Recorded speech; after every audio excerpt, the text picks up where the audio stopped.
Hello my dear friends, welcome to Learn infinity.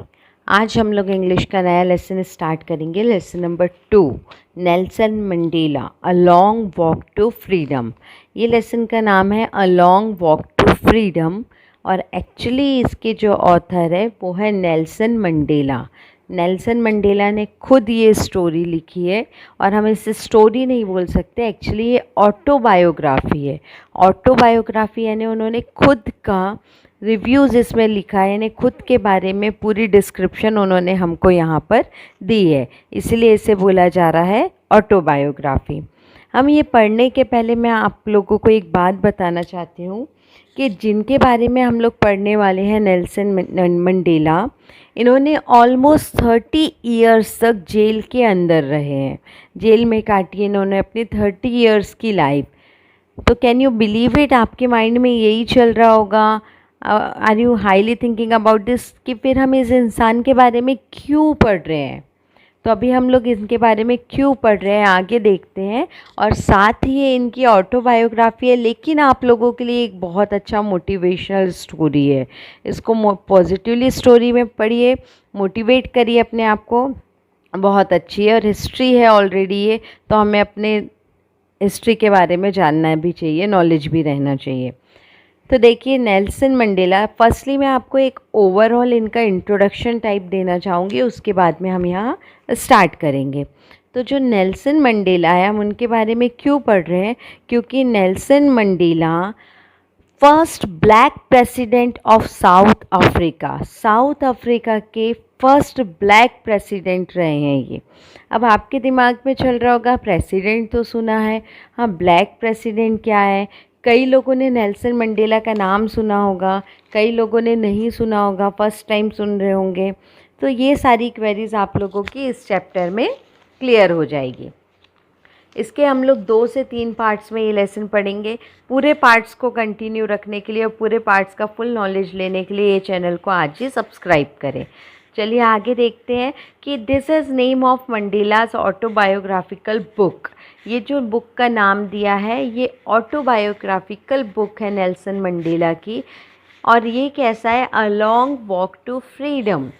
Long walk to freedom का meaning ये है कि freedom लेने के लिए, आपको भी पता है कि हम लोग भी पहले अंग्रेज़ों ब्रिटिश लोगों के शासन में थे, अंग्रेज़ों के शासन में थे, जिससे छुड़ाने के लिए हमारे फ्रीडम फाइटर्स ने बहुत मेहनत करी है। तो बहुत मेहनत की है इन द सेंस उनको बहुत लंबी लड़ाई लड़नी पड़ी, मीलों चलना पड़ा, बहुत सारी परेशानियां उन्हें झेलनी पड़ी। तो वैसे ही नेल्सन मंडेला को फाइनली ब्लैक प्रेसिडेंट बनने के लिए बहुत लंबी लड़ाई लड़नी पड़ी, बहुत लंबा वॉक करना पड़ा। इनका वॉक तो इतना लंबा था कि इनको अपना 30 साल जेल के अंदर काटना पड़ा। इसीलिए इन्होंने अपनी ऑटोबायोग्राफी का नाम दिया है a long walk to freedom. This occurs in South Africa and tells the story of Nelson Mandela from his life as a young boy to his decades-long stay in prison. ये story में आपको इनकी पूरी autobiography मिल जाएगी। इनकी पूरी autobiography इसमें mention है कि एक छोटे बच्चे से लेकर ये पोजीशन तक वो कैसे पहुँचे और उन्हें क्या क्या फेस करना पड़ा। It discuss apartheid in the South Africa and the Mandela's struggle for the equal human rights for everyone in his country. यहाँ पे हम लोग अपार्टेड के बारे में भी पढ़ेंगे। अपार्टेड एक बहुत अच्छी चीज़ है। एक्चुअली यहाँ साउथ अफ्रीका में अपार्टेड के अंदर में ही सारी चीज़ें होती है।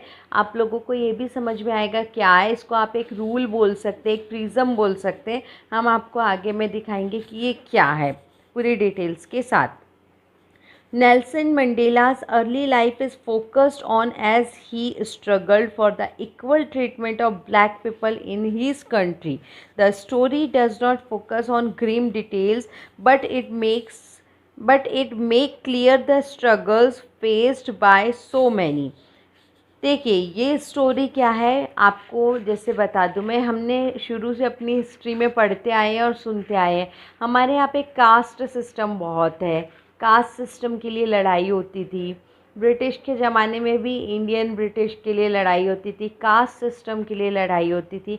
तो सेम वैसे ही साउथ अफ्रीका में कलर के लिए लड़ाई होती थी। यहाँ पे दो तरीक़ों से पीपल को ट्रीट किया जाता था, द डार्क स्किन पीपल, जो लोग रंग में सांवले और काले होते थे, and the white skin people, और जो लोग स्किन में गोरे रहते थे। तो यहाँ पे बहुत पार्शलिटी चलती थी इस चीज़ के रिगार्डिंग, यानी फेयर स्किन वालों को सारी फैसिलिटीज़ दी जाती थी, डार्क स्किन वालों को वहीं डोमिनेट किया जाता था।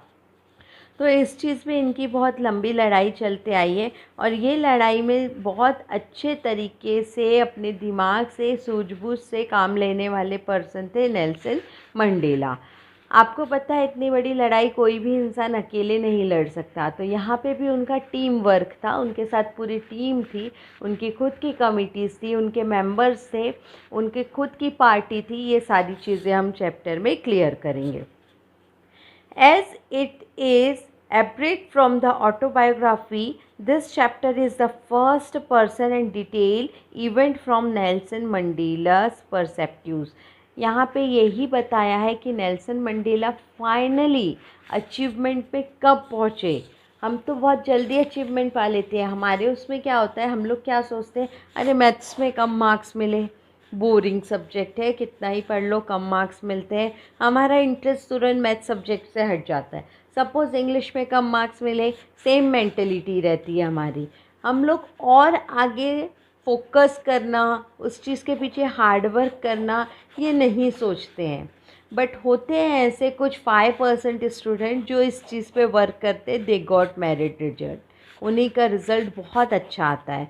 तो आप सब भी चाहें तो अपना रिज़ल्ट बहुत अच्छा ला सकते हैं हार्ड वर्किंग के साथ, कड़ी मेहनत के साथ। तो देखिए ये चैप्टर में नेल्सन मंडेला ने कितनी मेहनत करी है और उसके बाद उन्हें सक्सेस मिला। अब नेल्सन मंडेला की पर्सनल लाइफ डिस्कस कर लेते हैं हम लोग, क्या थे Nelson Mandela. Nelson Mandela July 18, 1918 was the first South African president to be elected in a fully respective democratic election. देखिए 18 जुलाई 1918 में साउथ अफ्रीका में इलेक्शन हुआ था, डेमोक्रेटिक इलेक्शन हुआ था। वहाँ पे फर्स्ट साउथ अफ्रीकन प्रेसिडेंट बनने वाले पर्सन थे Nelson Mandela. Trained as an attorney, he helped from the youth league of the African National Congress in 1944. 1944 में उन्होंने अपनी खुद की पार्टीज़ जो बनाई थी, उनकी पार्टी को भी अच्छे तरीके से अथॉरिटी मिली थी। उनकी पार्टी का नाम था ANC यानी अफ्रीकन नेशनल कांग्रेस, जिसमें उन्होंने अपने यूथ को जोड़ना स्टार्ट कर दिया था उस पार्टी में, और उनसे वर्किंग लेना, उनको ट्रेन करना शुरू कर दिया था उन्होंने। In 1961, he abandoned peaceful protest and became head of the ANC new military wing. Hello, देखिए यहाँ पे बता रहा है आपको कि 1961 में ये पर्सन ANC का हेड बन चुका था, और इन्हें वहाँ पे न्यू मिलिट्री विंग्स का मतलब ये दिया है कि इनको इतनी अथॉरिटी मिल गई थी कि अपने मन से वहाँ पे कुछ फ़ैसले ले सके और कुछ चीज़ें वहाँ पे पुट अप कर सके। इन्होंने धीरे धीरे लीडरशिप सिखानी शुरू कर दी थी। Sentenced to the life imprisonment in 1964, Mandela came to symbolize black political aspirations and was named head of the ANC after his release on Feb 11, 1990.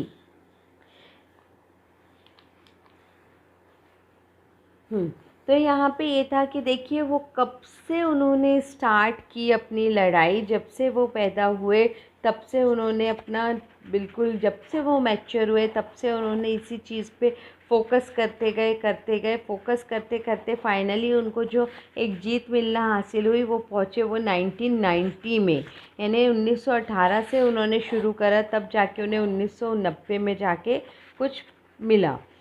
He and FW de Klerk शेप the Nobel Prize. हाँ, इनके नाम हम लोग पढ़ेंगे, ये कौन थे आपको ये अच्छे तरीके से बताती हूँ मैं, ये लोग कौन थे।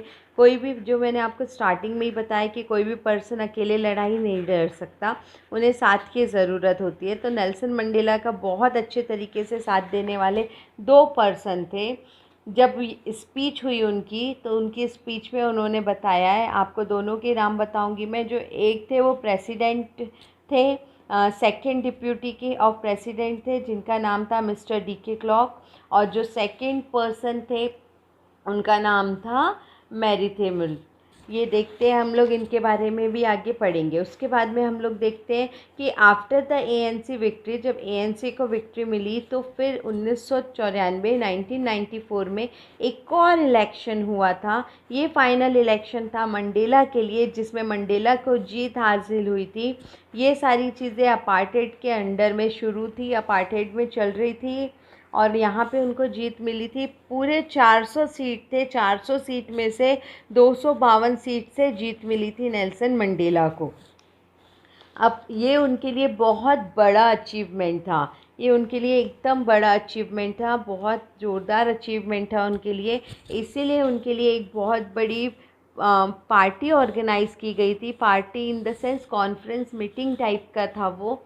जैसा हम लोग देखते हैं कि दिल्ली में परेड होती है जिस समय वो इन्वॉल्वमेंट रहता है, उसी प्रकार से ये इन्वॉल्वमेंट था, क्रिएटेड किया गया था, जिसका नाम दिया था अपार्टहेड इन साउथ अफ्रीका।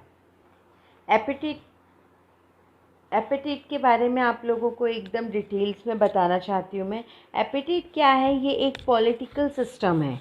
ये क्या करता है, ये सिस्टम के अंदर में ही रेज होता था, जैसे पूरे रूल्स इसी के अंदर में आते थे, ब्लैक पीपल्स के, वाइट पीपल्स के, और इसी पे जीत हासिल करना यानी बहुत बड़ा अचीवमेंट था जो मंडेला ने किया था। तो ये आप लोगों का क्लियर हुआ होगा, और आपके अगर माइंड में चल रहा होगा कि ये चीज़ें कहाँ कहाँ होती थी, हर जगह होती थी क्या, तो नहीं, अभी हम लोग कहाँ की स्टोरी पढ़ रहे हैं, साउथ अफ्रीका की। तो सबसे ज़्यादा ये चीज़ साउथ अफ्रीका में पाई जाती थी। जो तीन कंट्रीज़ थी जो साथ में लगी हुई थी, वहाँ ये चीज़ हल्की हल्की चलती थी, लेकिन सबसे ज़्यादा डेमोक्रेटिक इस चीज़ के बारे में था साउथ अफ्रीका में। अमेरिका, साउथ अफ्रीका और ऑस्ट्रेलिया, इसमें से सबसे ज़्यादा ये चीज़ थी साउथ अफ्रीका के अंदर में। अब हम लोग यहाँ पे आगे पढ़ते हैं कि नेल्सन मंडेला ने कैसे सबके अगेंस्ट फाइट किया और कैसे वो ओवरकम आए। तो देखिए, आपको एक छोटा सा पिक्चर दिखाई दे रहा होगा यहाँ पे। तो यहाँ पे वही चीज़ शो करना चाह रहा है कि ये लड़ाई इतनी आसान नहीं थी, इसमें कई लोगों की जान भी गई और बहुत ज़्यादा इनको स्ट्रगल करना गया। ये सिर्फ पेपर वर्क से ही चलने वाली फ़ाइट नहीं थी। वैसे ही सेम जो हमको फ्रीडम मिला, जो हमारे महात्मा गांधी हैं और भी कई लोग हैं हमारे फ्रीडम फाइटर्स, उन्होंने अपनी जान ऐसे ही नहीं दी, उसके पीछे उन्होंने काफ़ी स्ट्रगल किया, सब कुछ हुआ, उसके बाद में उनकी जान गई। चलो अब हम देखते हैं, let's come to the chapter. अब हम लोग एक्चुअली चैप्टर में जंप कर रहे हैं। अब देखते हैं मेन चैप्टर का बेस क्या है। तो चैप्टर का जो मेन बेस दिया हुआ है वो यहाँ पे यही दिया हुआ है कि जब नेल्सन मंडेला ब्लैक प्रेसिडेंट बन गए थे और वहाँ पे जो एक इनॉग्रेशन हेल्ड किया गया था, तो नेल्सन मंडेला ने अपनी स्पीच में क्या बोला और नेल्सन मंडेला हमको क्या इंस्पायर करना चाहते हैं। तो हम लोग यहाँ पे 2 पार्ट्स में वही देखेंगे। फर्स्ट पार्ट में मैं आपका कवर करूँगी speech, introduction of Nelson Mandela, जो कि हो गया अपना एंड द स्पीच। और second part of the video में मैं आपका कवर करूँगी what inspired Nelson Mandela to be this person, जो कि वो अब है। मतलब वो क्या थे और क्या हो गए और अब वो क्या है, ये चीज़ के बारे में हम लोग देखेंगे सेकंड चैप्टर में। तो चलिए हम लोग स्टार्ट करते हैं जो हमारे चैप्टर का मेन बेस था, इनॉग्रेशन के बारे में। तो देखिए, the inauguration ceremony took place in the union building amphitheatre in the Victoria. जो ये था इनॉग्रेशन, वो हेल्ड किया गया था एम्फीथिएटर में। एम्पी थिएटर क्या होता है पहले ये समझ लीजिए। एम्पी थिएटर, आप लोगों के दिमाग में थिएटर आ रहा होगा, मैं थिएटर से ही बताती हूँ। थिएटर का लुक कैसा होता है, आप लोग थिएटर्स तो गए ही होंगे, हमारे यहाँ पे जो भी थिएटर्स होते हैं, तो थिएटर का लुक कैसा होता है, बीच में एक स्क्रीन चलती है और उसके तीनों साइड्स में और फ्रंट साइड में ज़्यादा चेयर्स लगी रहती है। नीचे से चेयर्स स्टार्ट होते होते बैक तक जाती है, जिसको पहले के ज़माने में नाम भी दिया गया था, the balcony centre, the lower centre, the middle centre. तो सेम उसी तरीके से जो एम्पी थिएटर है वो एक ऐसा प्लेस है जहाँ पे बीच में खड़े होकर प्लेज वगैरह चलती है और उसके पूरे राउंड शेप में, जैसे स्टेडियम बना होता है वैसे स्टेडियम शेप का लुक होता है, और वहाँ पे स्टेयर्स बनी होती है डाउन से लेकर अप तक। इसी प्रकार का सीन होता है जो देखिए नीचे पिक्चर में भी आप देख सकते हैं। तो यहाँ पे जो इनका इनॉग्रेशन हुआ था वो हुआ था एम्पी थिएटर में, और एम्पी थिएटर कहाँ के एम्पी थिएटर में, विक्टोरिया में। जो बहुत सारे पॉलिटिशियंस, डिग्निटरीज, यानी मोर देन 140 कंट्रीज़, वर्ल्ड में 140 कंट्रीज़ से पॉलिटिशियन और डिग्निटरीज़ लोग आए थे वो इनॉग्रेशन के लिए, इनॉग्रेशन का पार्ट बनने के लिए। बहुत सारे, कैन यू बिलीव इट कि ये बहुत सारे लोग हैं, बहुत कम लोग नहीं हैं ये, हाँ। और ये इनॉग्रेशन कब रखा गया था, 10 मई 1994। फाइनली जब उनकी सारी चीज़ें हो गई तो उनकी इनॉग्रेशन की डेट थी 10 मई 1994। Nelson Mandela spoke together about the suffering of common men in the South Africa and that how the policy of apartheid created a deep and a lasting wound in their country।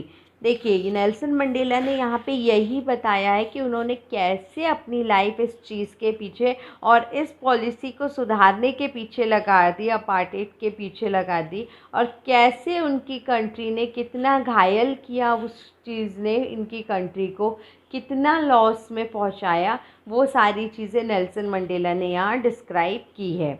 He talked about the courage and the struggle of Kamat that every time he has sent men and women risk and give their life of an idea।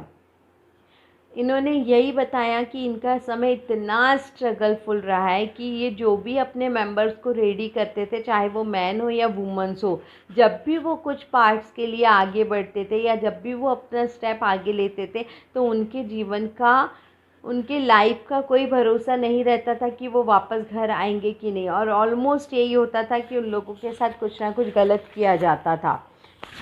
अब हम लोग यहाँ पे आगे देखेंगे कि it discuss apartheid in the South Africa and Mandela's struggle for the equal human right for everyone in his country. अब black president बने, यानी फाइनली आप लोगों को ये तो पता चल गया कि जो डार्क स्किन पीपल और लाइट स्किन पीपल के बीच की लड़ाई थी वो नेल्सन मंडेला ने क्लियर कर ली थी, उन्हें उसमें जीत हासिल हो गई थी। तो यहाँ पे यही डिस्कस किया जाएगा कि अपार्टेड के अंदर में, साउथ अफ्रीका में जो अपार्टेड था उसके अंदर में नेल्सन मंडेला ने कैसे स्ट्रगल किया और कैसे उन्हें विक्ट्री मिली। अब देखिए यहाँ important quotes from his address, जो यहाँ पे इम्पोर्टेंट चीज़ दी है वो हम लोग देखते हैं यहाँ पे। हाँ, तो इतना आपको समझ में आ गया कि इनॉग्रेशन था। इनॉग्रेशन कहाँ पे था, इनॉग्रेशन 10 मई 1994 को था, एम्पी थिएटर में था जो कि विक्टोरिया में था, यूनियन बिल्डिंग ऑफ विक्टोरिया में था। इसे हम लोग शपथ ग्रह भी बोल सकते हैं। अब यहाँ पे देखिए बहुत अच्छी लाइंस पुट की गई। अब यहाँ important quotes from his address, Nelson Mandela के जो इम्पोर्टेंट क्वेट्स थे वो देख लेते हैं हम लोग। Never never again this beautiful land of south Africa experience the operation of one by another.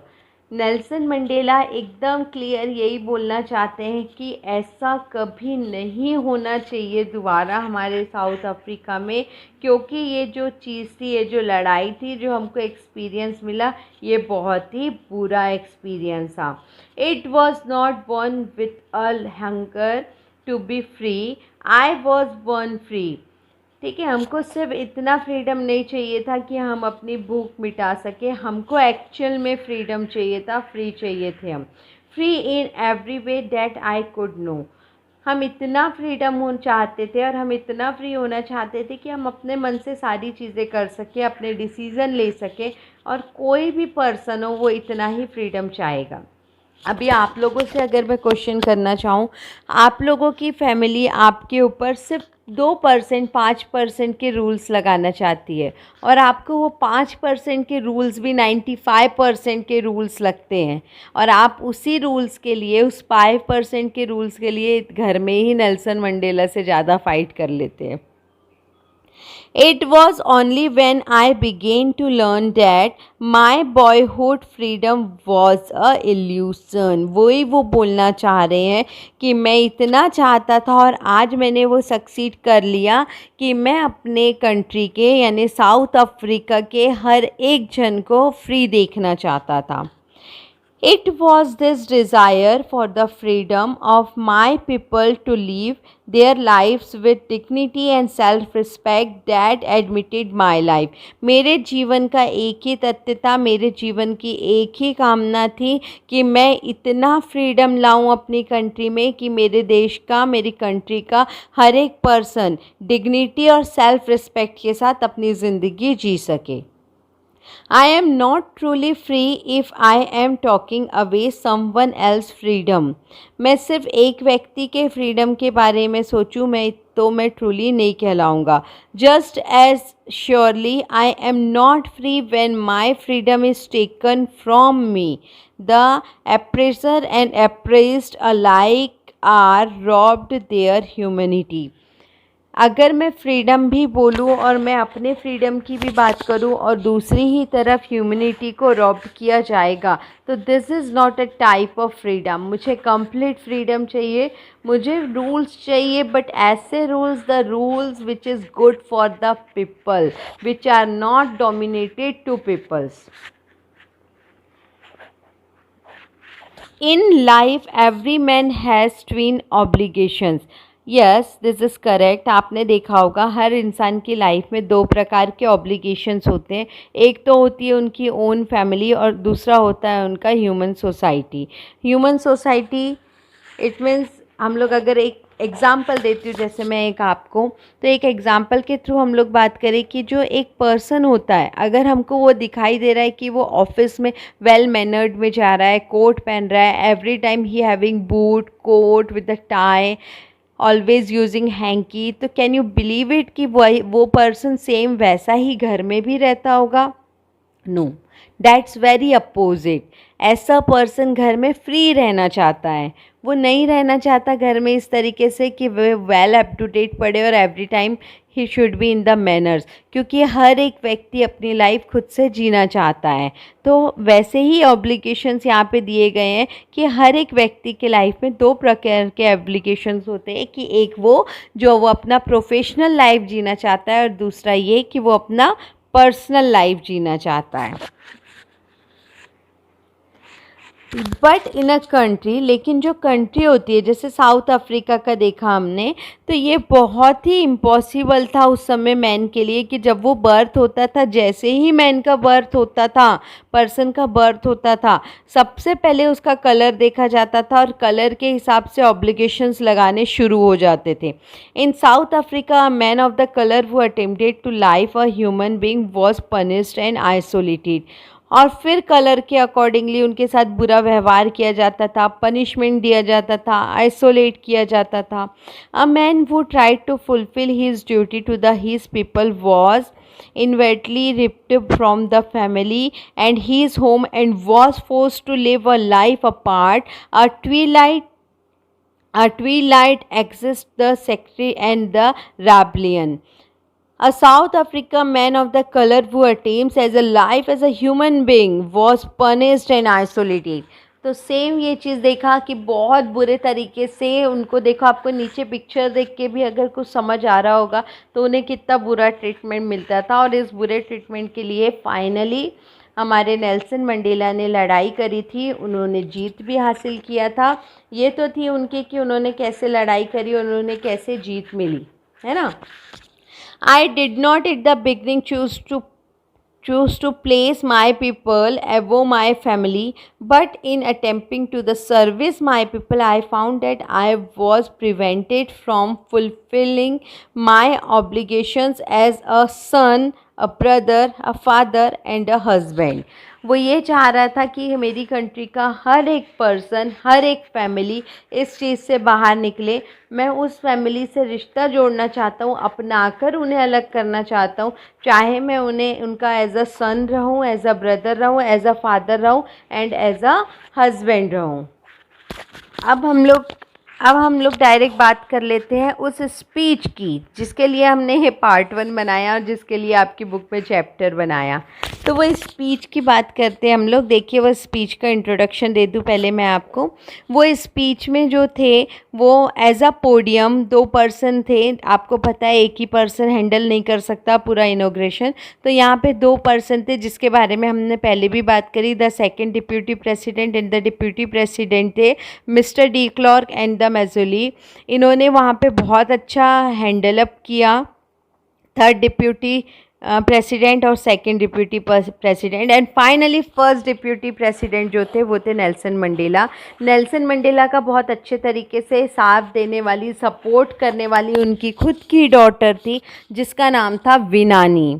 ठीक है, नेल्सन मंडेला ने फाइनली यही चाहा और उनकी चाहत सक्सेस हुई। उन्होंने ये प्रेयर करी, ये किया कि जितने रूल्स, सारे रूल्स और रेगुलेशन जो भी कॉन्स्टिट्यूशन बोलता है वो खुद से डिब्यूट करेंगे towards to the good for the country and country peoples and other. ऐसे रूल्स लगाएंगे कि जो हमारे लिए अच्छे नहीं हो तो चलेगा, लेकिन हमारी कंट्री के लिए, कंट्री के पीपल्स के लिए और दूसरों के लिए वो रूल्स अच्छे होने चाहिए। तो देखिए, अब हम फोकस करते हैं उनकी स्पीच पर। तो उनकी स्पीच का था, today all of us do by our presence here confer glory and hope to newborn liberty out of experience of an extraordinary human disaster that lasts too long must be born a society of which all humanity will be। वो यही कहना चाहते हैं कि आज जो हम लोग यहाँ पे प्रेजेंट हुए हैं, आज हम लोग एक बहुत जो न्यूबॉर्न लाइब्रेटी है, जो हमने नई जीत हासिल करी है, उसके लिए हम लोग यहाँ गैदर्ड हुए हैं। ये बहुत बड़ा प्राउड का मोमेंट है और एज अ ह्यूमैनिटी ये बहुत बड़े प्राउड की चीज़ है कि हम इस जीत का और इस चीज़ का पार्ट बन रहे हैं। We who were outlaws not long ago have today been given the rare privilege to the host of the nations of the world on our own soil. We thank all of our distinguished international guests for having come to take procession with the people of our country of what is, after all, a common victory for justice, for piece, for human dignity. यहाँ पे Nelson Mandela कहना चाहते कि हमने इतनी लड़ाई के बाद आखिरकार अपनी ही मिट्टी में वही जीत हासिल करी, तो हमें इस चीज़ के लिए थैंकफुल होना है, हमें इस चीज़ के लिए ओवरकम नहीं होना है। अगर हमने ये जीत भी हासिल कर ली तो उसके बाद भी हमें हमारी कंट्री में एक खुद का भी पोजीशन लागू करना है, क्योंकि एक हम लोग की जो विक्ट्री थी वो जस्टिस के लिए थी। तो मैं होप करता हूँ कि आगे भी वो कॉमन विक्ट्री रहेगी जो एक जस्टिस के लिए रहेगी, पीस के लिए रहेगी और ह्यूमन डिग्निटी के लिए रहेगी। मैं नहीं चाहता कि लोग इस चीज़ में जीत हासिल करने के बाद कोई और जगह अपना पावर यूज़ करे। हमें पावर को सही जगह पर यूज़ करना है। We have at last achieved our political emancipation. We pledge ourselves to liberate to our people from the continuing bondage of the poverty, deprivation, suffering, gender and other discrimination. Never, never and never again shall it to be that this beautiful land will again experience the oppression of any one another. The sun shall never set on so glorious a human achievement. Let freedom reign. God bless Africa. तो देखिए यहाँ पे वो क्या कहना चाह रहे हैं नेल्सन मंडेला कि हमने बहुत मुश्किल से पॉलिटिकल से ये अचीवमेंट मिला है। हम बहुत बने हुए थे, हमारी बहुत सारी बॉन्डेज थी, पॉवर्टी में थी, डिप्रीवेशन में थी, हमने बहुत सफ़र किया जेंडर को लेकर, डिस्क्रिमिनेशन को लेकर। अब मैं कभी ऐसा नहीं चाहता, मैं ये कभी नहीं चाहता। मैं हमेशा यही चाहता हूँ कि मेरे कंट्री में भी जो सन उगे, मेरे कंट्री में जो सन उगे, जब भी उगे वो एक ग्लोरियस ह्यूमन अचीवमेंट लेकर ही उगे। Let freedom reigns, God bless Africa, ये बोलते हुए उन्होंने अपनी स्पीच को यहाँ पे ख़त्म किया। और ये उनकी काफ़ी अच्छी स्पीच थी, जो स्पीच ने लोगों को काफ़ी मोटिवेट किया। इसलिए आप भी आज ये स्पीच यहाँ पे पढ़ रहे हैं, ये स्पीच यहाँ देख रहे हैं। तो this is not a easy task जो हमने एक बुक में और एक चैप्टर में और एक 30 मिनट्स के वीडियो में देखा। तो ये इतना आसान नहीं था जितना आसान आप इसे समझ रहे हैं। इसके हार्ड वर्ड्स भी है बहुत से। मेन यहाँ पे तो ये चीज़ है, जो रीन दिया हुआ है वो रूल्स होता है। तो लेट्स फ्रीडम, ये लाइन बहुत मीनिंगफुल है और बहुत मीनिंगफुल लाइन नेल्सन मंडेला हमारे सामने पुट करना चाहते हैं। Let freedom reigns, God bless Africa, यानी हमें फ्रीडम रखना है, लेकिन उस फ्रीडम को हमें रूल्स के साथ में यूज़ करना है। ऐसे रूल्स नहीं जो ह्यूमंस के लिए, कंट्री के लिए और other person of the country के लिए गलत हो, रॉन्ग हो। ऐसे रूल्स जो इस कंट्री के लिए बहुत अच्छे हो, जिससे कंट्री प्रोग्रेस में जाए। इसलिए उन्होंने बोला let's freedom reigns, God bless Africa. ये बोलते हुए उन्होंने अपनी स्पीच को समाप्त किया, कंप्लीट किया। और आज मैं भी ये वीडियो यहाँ पे अपना एंड कर रही हूँ। This is first part of lesson second. आप कंटिन्यू रहिए, आपको यहाँ सेकेंड पार्ट भी मिलेगा। एंड कंटिन्यू रहने के लिए हमारे चैनल को आज ही सब्सक्राइब करिए। Thank you very much.